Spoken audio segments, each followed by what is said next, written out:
Hello বন্ধুরা, আসসালামু আলাইকুম। প্রাকৃতিক আমাদেরকে শেখায় কিভাবে শান্ত থাকতে হয়, হাজারো প্রতিকূলতার মাঝেও বেড়ে উঠতে হয়। এই যান্ত্রিক জীবনে মাঝে মধ্যে সময় বের করে প্রাকৃতিক কাছে চলে যান, দেখবেন মনটা অনেক হালকা ও অস্থিরতা দূর হয়ে যাবে। আর নিজেকে ভালোবাসুন, নিজের চারপাশে পরিবেশকে সুন্দর রাখতে শিখুন। সময় তো নদীর স্রোতের মতো বয়ে যায়, শুধু থেকে যায় হাজারো স্মৃতি। আপনার সন্তানদেরকে সময় দিন, ওদের শৈশবগুলো আনন্দময় করে তুলুন, কারণ আজকের এই ছোট্ট ছোট্ট মুহূর্তগুলো কালকে বড় স্মৃতি হয়ে থাকবে। মনে রাখবেন, ধন সম্পদের চেয়েও বড় সম্পদ হলো একটি সুখী ও সুন্দর পরিবার। সুখ মানে অনেক বড় কিছু পাওয়ার নয়, যা কিছু আছে তাতে সন্তুষ্ট থাকা। সাধারণ খাবার দাবার আর আপনজনদের ভালোবাসা পাওয়া।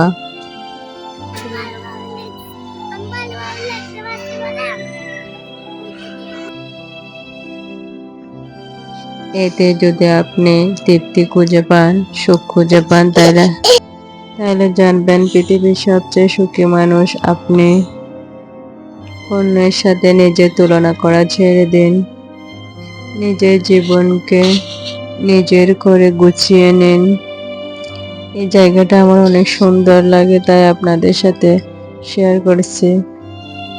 আমার মেয়ের পরীক্ষা চলতেছে, সেজন্য ওকে একেবারে নিয়ে চলে আসতেছি। পরীক্ষা শেষ, সব গার্ডিয়ানরা যার যার বাচ্চাকে নিয়ে আসতেছে। আমার মেয়ের জন্য সবাই দোয়া করবেন। এই তো বাড়িতে চলে আসছে। আমাদের শাশুড় বাড়িটা আসলে অনেক বড়, অনেকগুলো বাড়ি একসাথে। বাড়ির পুকুর সামনে, যে যার বাড়িতে চলে যাবে এখন। এর মনে হয় ক্ষুধা লাগে গেছে, খাবারের জন্য মিয়াও মিয়াও করতেছে। ওকে আসলে পালা বিড়াল না, ও আমার একটু মায়া করলে মানে খাবারের জন্য আসি যায়।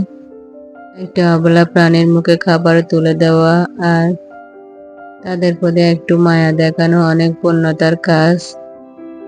পৃথিবীটা শুধু আমাদের জন্য নয়, সৃষ্টিকর্তার প্রতিটি জীব এই পৃথিবীতে বাঁচার অধিকার আছে। অন্যর প্রতি দয়ালু হলে নাকি সৃষ্টিকর্তা আপনার প্রতিও দয়ালু হয়।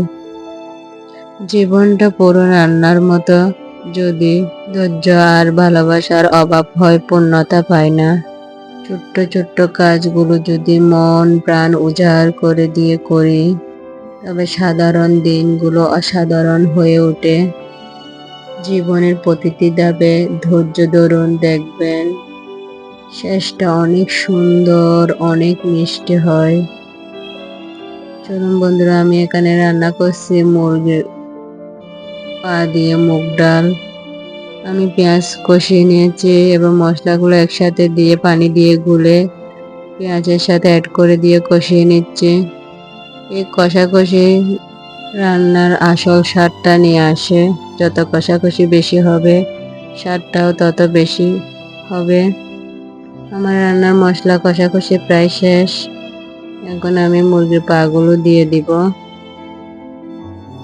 মুরগির পাগুলো আমি ছোট করে নাই, লম্বা লম্বি দিয়ে দিছি, যেন বাচ্চারা খেতে পছন্দ করে। তাই অনেকে মুরগি পা খান না, তারা আবার মুখ কালো করেন না। আমরা খাই, এটা চেলে পরিষ্কার করে তারপর রান্না করতেছি। কিন্তু আমি এগুলো মুরগি পা গুলো সিদ্ধ হতে দিব, ঢাকনা ডেকে দিব। এখন মুরগির হাত পা গুলো রান্না করলে এগুলো আলাদা একটা স্বাদ পাওয়া যায়।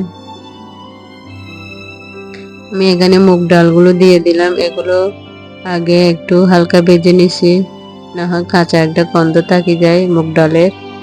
এটা একটু গরম করে ভেজে নিলে গন্ধটা চলে যায়। তারপর ধুয়ে রান্না করতে হয়। একটু পানি দিয়ে ডালটা ফুটানোর জন্য ঢাকনা দিয়ে ঢেকে দেবো। আমার ডালটা হয়ে গেছে। তো মুগ ডাল আমার রান্না শেষ। এটা ভাতের সাথেও খাওয়া যায়, সবচেয়ে বেশি মজা লাগে রুটি বা পরাটা দিয়ে, মাখো মাখো।